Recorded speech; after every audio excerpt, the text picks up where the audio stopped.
이 시간 하나님께서 우리에게 주시는 말씀은 신명기 30장 9절에서 14절 말씀입니다. 제가 보는 성경으로 구약 310쪽입니다.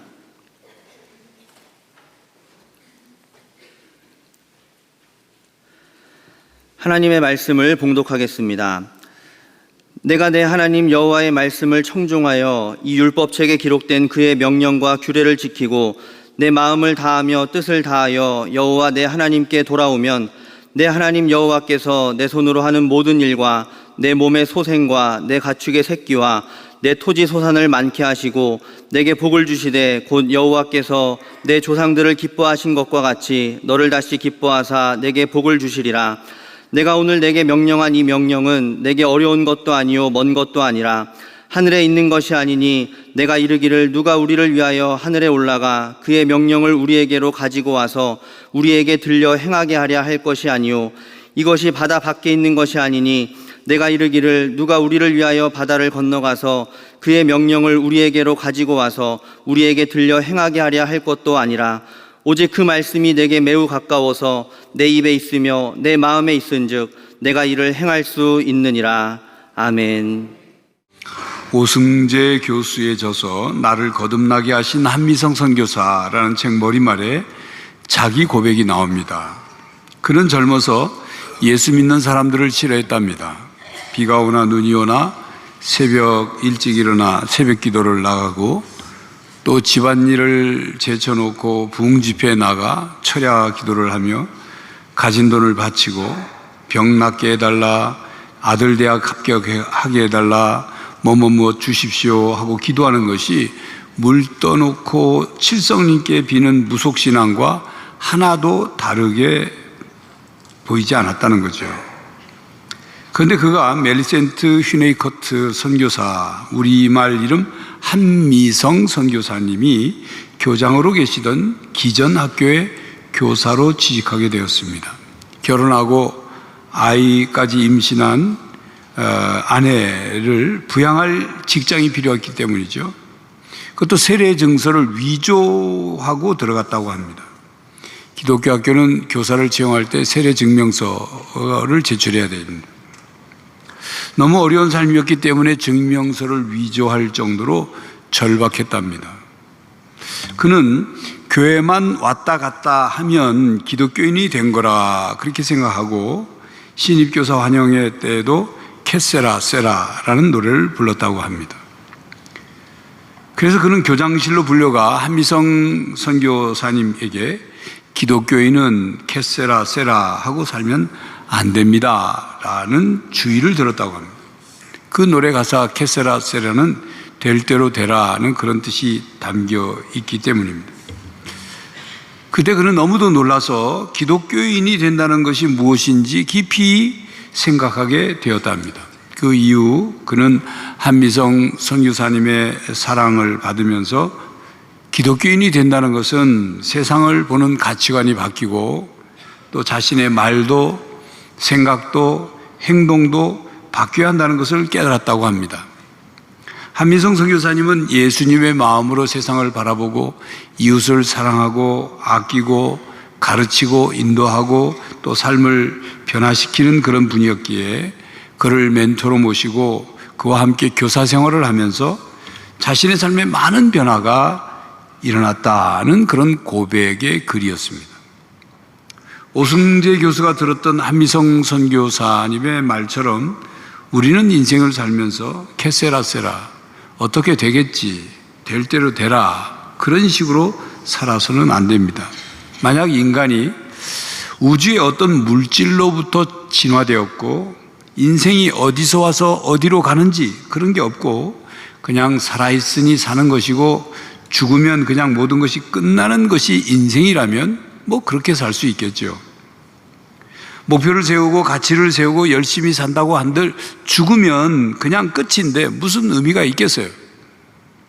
그러나 우리가 이 세상에 태어날 때 생명을 주신 분이 계시고 그래서 우리 인생에 분명한 목적이 있다면 이 세상을 살다가 죽는 것으로 모든 것이 끝나지 않고 영원한 다음 세상이 있다면 그리고 그 영원한 세상에 들어가기 전에 이 세상에서의 우리의 삶을 심판하시는 하나님이 계시다면 우리는 어떻게 살아야 하는지를 다시 점검해 보아야 합니다. 하나님은 우리가 이 세상을 어떻게 살아야 하는지 알도록 성경 말씀을 주셨습니다. 하나님은 우리를 이 세상에 내던져 놓으시고 그래 니들 마음대로 니들 멋대로 살아봐라 그렇게 하지 않으시고 어떻게 살아야 하는지를 말씀하셨습니다. 하나님 백성답게 살도록 하나님의 명령, 하나님의 말씀을 주셨습니다. 그것이 구약 성경, 신약 성경이죠. 하나님의 말씀 말입니다. 구약 성경 중 신명기서는 모세가 이스라엘 백성들을 애굽에서 인도하여 내어 하나님의 백성으로 광야 40년 동안 훈련을 받은, 그래서 그 이스라엘 백성에게 이제 약속의 땅 가나안 땅을 정복해 들어가기 전에 마지막 설교한 말씀입니다. 이 말씀은 하나님의 백성인 우리에게도 똑같이 적용되는 말씀입니다. 신명기 30장은 28장의 복의 내용과 29장의 저주의 내용들이 반드시 임할 것이라고 재차 강조합니다. 그러면서도 이스라엘 백성이 하나님의 말씀에 불순종해서 저주를 받고 포로로 잡혀가 세계 도처에 뿔뿔이 흩어질지라도 끝내 실족하지 않고 회개하고 하나님께 돌아오기만 하면 긍휼의 하나님은 반드시 그들을 회복시켜 주신다는 말씀입니다. 이 약속의 말씀은 훗날 이스라엘이 바벨론에게 멸망하고 포로로 끌려간 뒤 70년 만에 다시 해방됨으로써 실제로 이 약속의 말씀이 성취되었죠. 그러므로 신명기 30장은 하나님의 명령에 순종하는 언약 백성이 되라고 설교한 말씀입니다. 가나안 땅에 들어가기 전 모세의 유언과도 같은 마지막 말씀이죠. 가나안 땅에 들어가서 미래 세대가 언약의 관계 속으로 돌아올 때, 즉 회개하고 새롭게 될 때 주어질 내용입니다. 본문 앞 1절부터 8절까지에는 하나님의 백성들 앞에 복과 저주가 놓여 있는데 회개한 후 돌아올 때 약속된 복을 말씀하고 있습니다. 그러면서 9절 10절이죠. 내가 내 하나님 여호와의 말씀을 청종하여 이 율법책에 기록된 그의 명령과 규례를 지키고 내 마음을 다하며 뜻을 다하여 내 하나님 여호와께 여호와 내 하나님께 돌아오면 내 하나님 여호와께서 내 손으로 하는 모든 일과 내 몸의 소생과 내 가축의 새끼와 내 토지 소산을 많게 하시고 내게 복을 주시되 곧 여호와께서 내 조상들을 기뻐하신 것과 같이 너를 다시 기뻐하사 내게 복을 주시리라고 말씀합니다. 이 말씀을 간략하게 정리하면 하나님의 명령과 규례를 지켜라. 그렇게 하나님께 돌아와라. 그리고 하나님께서 복을 주시겠다. 이렇게 말씀하시네요. 하나님의 백성이 이방 민족에게 포로가 되고 하나님으로부터 멀어진 상태에 있을 때 자신들의 죄를 인정하고 하나님께로 돌아오기만 하면 포로 생활은 끝날 수 있고 하나님과 분리 상태가 끝날 수 있다는 말씀입니다. 약속이죠. 자, 그러면 하나님은 왜 그렇게 하시는 것일까요? 왜 그렇게 하시는 것일까요? 하나님은 언약 백성에게 회개에 따른 은혜를 주시기 위해서입니다. 하나님은 언약 백성에게는 언약 백성이 아닌 사람들과 다르게 대해야 하십니다. 하나님께서 한번 선택하신 백성은 끝내 하나님이 버리시지 않고 반드시 회개의 기회를 주시며 이전보다 더 큰 복을 주신다는 것을 말씀을 통해 알 수 있습니다. 택함 받은 자가 범죄할 경우 반드시 하나님이 징벌이 있지만 택함 받지 못한 자를 영원히 심판하시는 것처럼 그렇게 대하지는 않으신다는 거예요. 나뭇가지로 말하면 이렇게 구부리시기는 하지만 아주 꺾지는 않으신다는 뜻이죠. 그건 부모가 자녀를 책망은 하지만 그러나 자녀를 내버리시지 않는 것과 같은 겁니다. 하나님은 실수와 반역을 되풀이하는 이스라엘에게 회복과 갱생의 기회를 주셨습니다. 이런 사실이 우리에게 희망이 됩니다. 우리도 살면서 하나님 앞에 실수와 반역을 합니다. 하나님의 뜻을 잊어버리고 거역하고 그리고 범죄하여 하나님의 마음을 아프게 하고 하나님을 진노케 하죠. 하나님의 백성이 하나님 앞에 그런 일들을 행할 때, 그러나 그것이 끝이 아니란 말입니다. 우리에게 다시 회복과 갱생의 기회를 하나님이 주시기에 우리에게는 감사한 일이고 우리에게는 그것이 희망이 되는 것입니다. 그런데 회복과 갱생을 위해서는 반드시 하나님께 회개하고 돌아와야 하고 그리고 하나님의 말씀을 청종하라 말씀합니다. 그래서 하나님께 돌아와 말씀에 순종하는 것을 뜻합니다. 하나님의 백성이 하나님께 돌아오면 하나님도 다시 그들에게 얼굴을 비춰주십니다. 그러니 절망이 바뀌어 희망이 되는 거죠. 하나님의 약속의 말씀이 하나님께 돌아온 백성에게 이루어지니 바로 그것이 희망이 되는 것입니다. 성도 여러분, 하나님과 멀어졌습니까? 하나님께 돌아오면 희망이 있습니다. 회복과 갱생이 있습니다. 하나님께 돌아와 하나님의 말씀을 청종하시기 바랍니다. 그리고 이 하나님의 명령은 우리에게 어려운 것도 먼 것도 아니라고 말씀합니다. 11절에 모세가 모압 평지에 모여있는 백성들에게 오늘 내게 명령한 이 명령은 내게 어려운 것도 아니요 먼 것도 아니라 이렇게 했습니다. 말씀했습니다. 이에 대해서 학자들은 모세가 무엇이 어렵지 않다고 하는지에 대해서 율법을 이해하는 일이 어렵지 않다는 것으로 해석하기도 하고 율법을 따라 살아가는 일이 어렵지 않다 이렇게 해석하기도 합니다. 이 두 가지 의미를 모두 담고 있는 말씀으로 우리는 이해하면 됩니다. 하나님은 사람들에게 이해하기 어렵고 실천하기 어려운 하나님 말씀을 주시면서 순종을 강요하시는 그런 분이 아닙니다. 여러분, 하나님의 명령의 척추격인 10계명을 예로 들어 설명하겠습니다. 여러분, 10가지 계명을 읽고 들으면서 이해되지 않는 것이 있습니까? 물론 인간의 타락한 본성과 죄성 때문에 계명을 지키고 싶지 않을 수는 있습니다. 우상을 섬기고 싶어서 제2계명을 어길 수 있어요.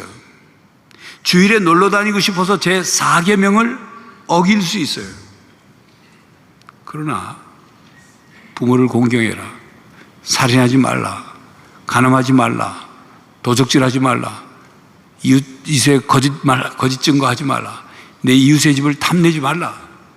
이게 이해가 안 됩니까? 이해가 안 되는 말입니까? 이해하기 어렵지 않습니다. 실천하기 어려운 것이 아닙니다.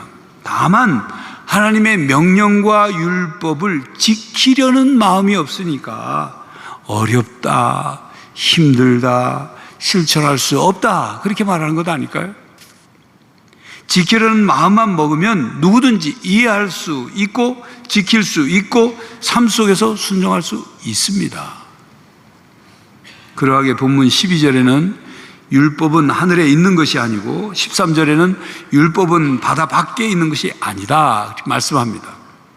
12절은 세 개의 동사가 세 개의 질문을 이루고 있는 문장이에요. 그걸 풀어서 설명하면 누가 우리를 위하여 하늘로 올라갈 것인가?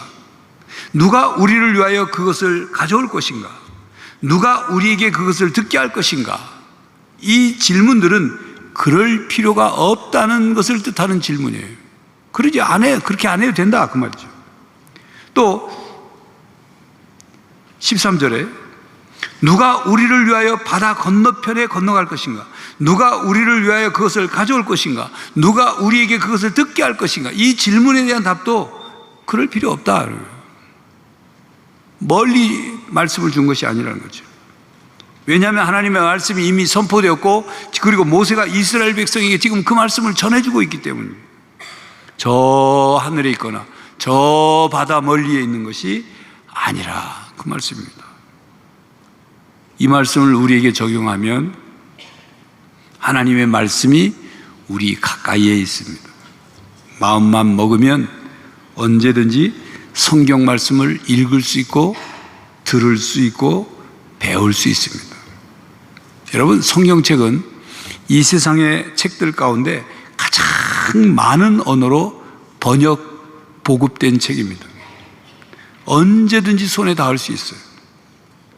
신구약 성경은 전 세계 사용 언어 중 743개 언어로 번역되어 있어요. 신약, 구약 성경 전체 번역한 거죠. 신약 성서만 번역된 것은 1682개 언어로 번역되어 있어요. 단권 성경, 시편만 혹은 마태복음만 이렇게 이걸 쪽복음 혹은 쪽성경이라고 그러는데, 그건 그렇게 단편으로 번역된 성경은 1261개 언어. 번역 미완료 진행 중인 언어는 3710개 언어입니다. 최근 몇 년간 번역기관 협력 증대와 기술 발전으로, 그리고 후원자 동참으로 번역 속도가 빨라지고 있어요. 소수 종족 언어들이 아직 번역되지 못한 것이지 주 언어들은 모두 번역되어 있습니다. 그리고 여러분, 우리나라 말 번역본 성경책만 하더라도 한 종류가 아니잖아요. 개역 성경이 있고 개역 개정이 있고 공동번역이 있고 공동번역 개정판이 있고 새번역이 있고 우리말 성경, 현대어 성경, 현대인을 위한 성경, 쉬운 성경, 바른 성경, 우리말 성경, 새 한글 성경, 더 메시지 성경, 이렇게 많은 성경이, 어떤 성경은 아주 쉽게 현대적인 언어로 번역이 다 되어 있어요. 또한 스마트폰에 성경 앱을 깔면 언제 어디서든지 스마트폰을 열면 성경을 읽을 수 있게 되어 있어요. 들을 수도 있게 되어 있어요. 물리적 거리로 보면 하나님의 말씀은 우리 가까이에 있습니다. 성도 여러분, 하나님의 말씀을 가까이 하시기 바랍니다. 열심히 읽고 듣고 배우시기를 바랍니다. 그러니까 하나님의 말씀은 우리의 입에, 우리의 마음에 주셨습니다.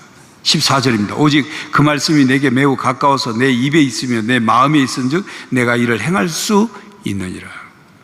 이는 하나님의 말씀을 사람들이 이해하고 행할 수 있도록 주셨다는 거예요.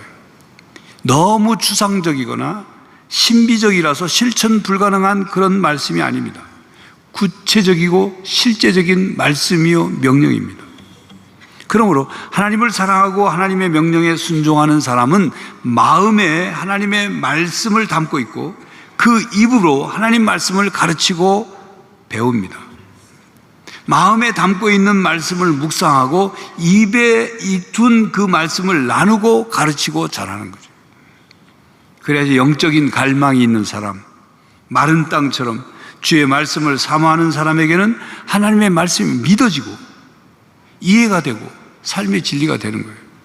그리고 말씀을 실천하고 순종할 수 있게 되는 것입니다. 여러분, 우리나라에 복음이 들어온 지 개신교 선교가 금년 140주년 됐습니다. 그 복음이 들어와 처음 예수님을 믿게 된 우리의 선대들 가운데, 그 할아버지 할머니들 가운데는 한글을 전혀 못 읽는 분들이 많이 있었어요. 그런데 그분들이 성경은 읽을 수 없었지만 말씀을 듣고 믿음을 가졌어요. 말씀을 믿음으로 받아들이고 듣고 순종했어요. 그리고 말씀 따라 살았습니다. 못 배웠다고 복음을 못 듣고 못 믿는 게 아니에요. 하나님의 말씀을 못 깨닫는 게 아닙니다.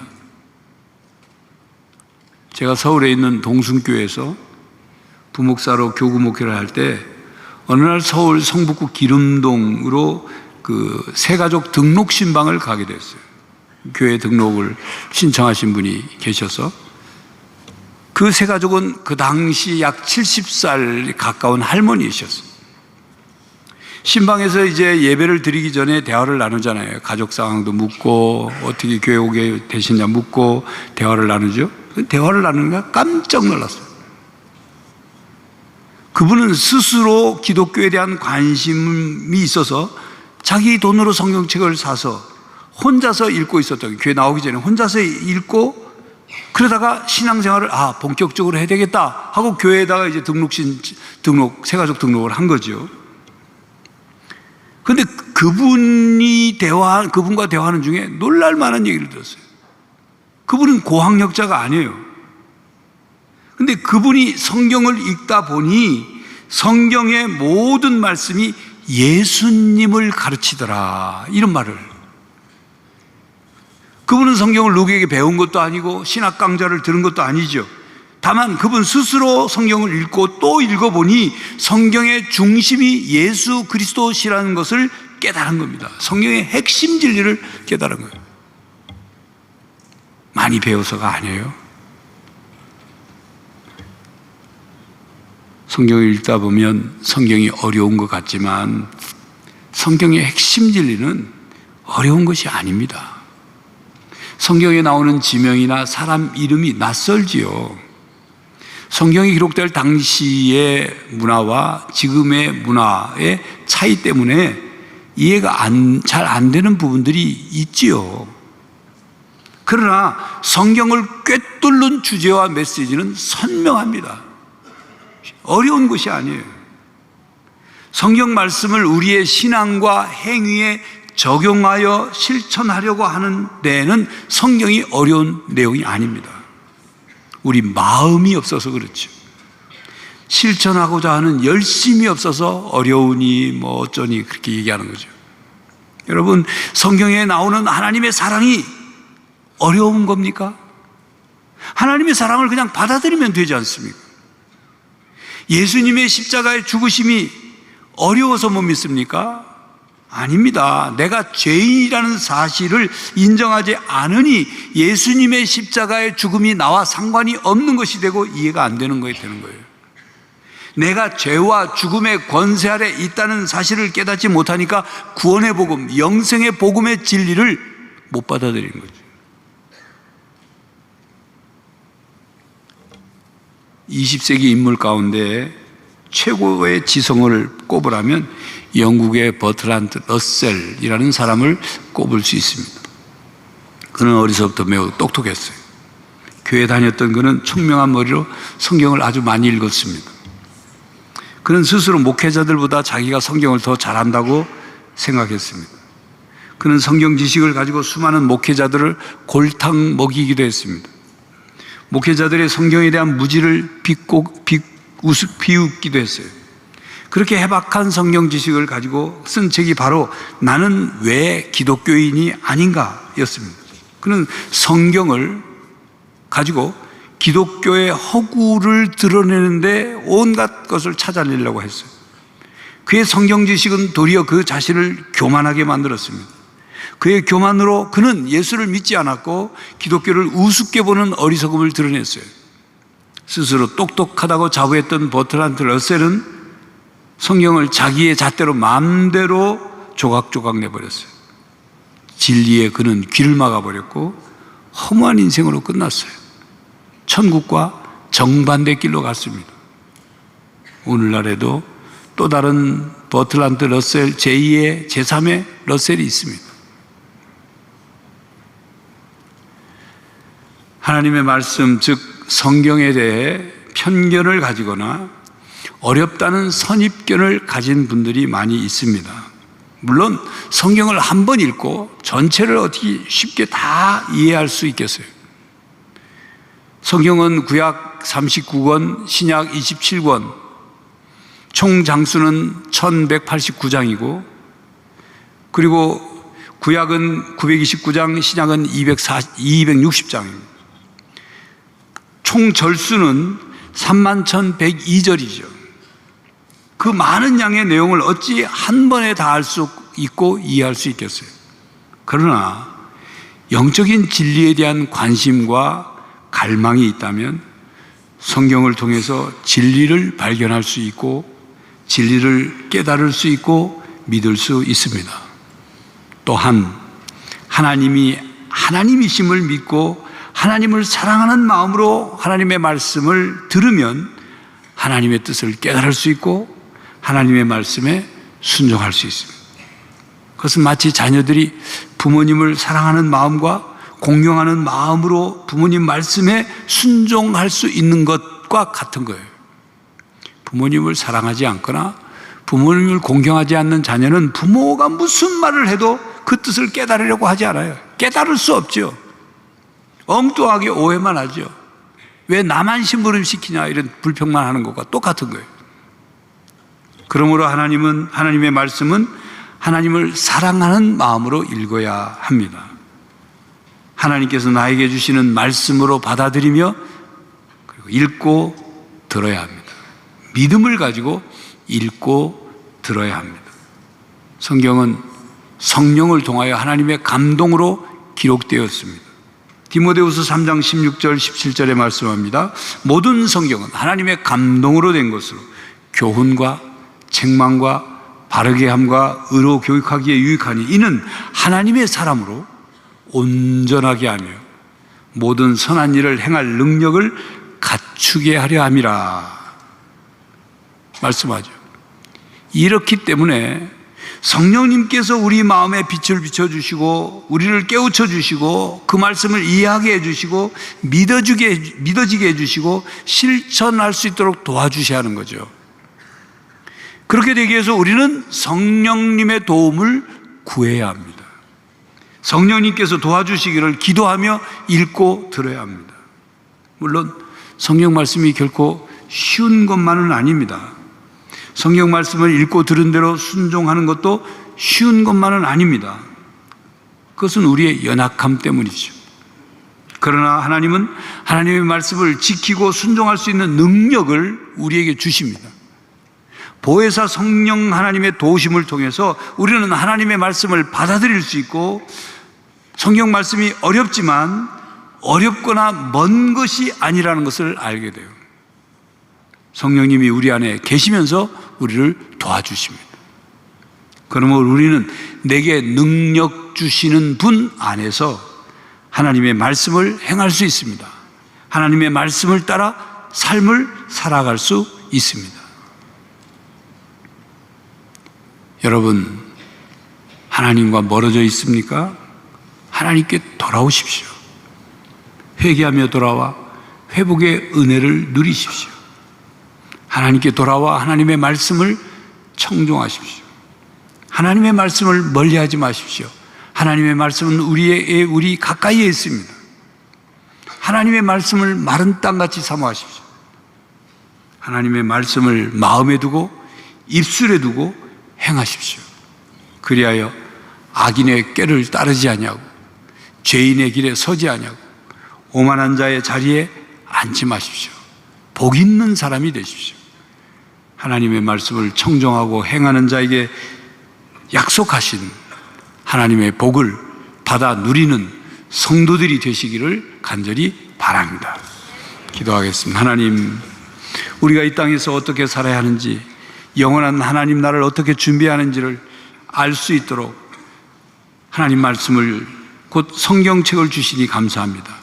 그 말씀이 우리의 가까이 있고 우리 마음과 입술에 주셨사오니 그 말씀을 읽고 듣고 깨닫고 배우고 순종하고 실천하여 우리가 이 땅에 사는 동안 어떻게 살아야 하는지를 바로 알 뿐만 아니라 하나님의 복과 은혜를 받아 누리며 살게 하여 주시옵소서. 성령 하나님, 우리를 도와 주시옵소서. 예수 그리스도의 이름으로 기도하옵나이다. 아멘. 성도 여러분, 하나님과 멀어지지 마십시오. 하나님께 돌아오십시오. 하나님의 말씀을 청종하십시오. 하나님의 말씀은 우리의 가까이에 있습니다.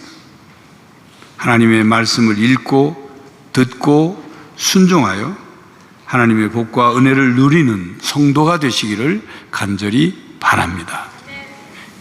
지금은 우리 주 예수 그리스도의 은혜와 하나님 아버지의 사랑과 성령 하나님의 교통하심이 하나님의 말씀을 읽고 듣고 배우고 순종하여 하나님의 복과 은혜를 받아 누리며 살기로 다짐하는 모든 성도들과 가정과 삶의 현장 위에 이제부터 영원히 함께 하시기를 간절히 축원하옵나이다. 아멘.